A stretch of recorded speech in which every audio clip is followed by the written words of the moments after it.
অতি অচিরেই আল্লাহর মনোনীত ইমাম জমিনে বিচরণ করবেন।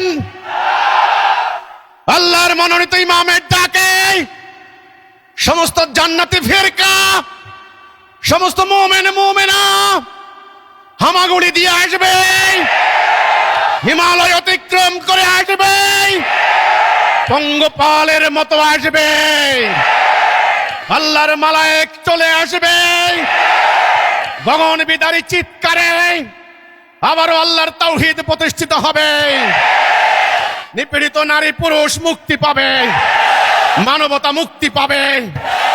হে মানুষ, আমি তোমাদেরকে ডাক দিচ্ছি, আমার আহ্বান শোনো।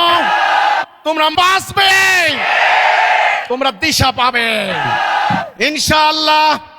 কোন অ্যাটম বোম তোমাদেরকে ধ্বংস করতে পারবে না, তোমাদের ভবিষ্যৎ ধ্বংস করতে পারবে না। হিজবুত তাওহীদ আল্লাহর মনোনীত, ইনশাআল্লাহ আগামী দিন প্রমাণিত হবে ময়দানে। আল্লাহর বিজয়ের মধ্য দিয়ে আল্লাহ হিজবুত তাওহীদের সত্যায়ন ফাইনালি ঘটাবেন ইনশাআল্লাহ।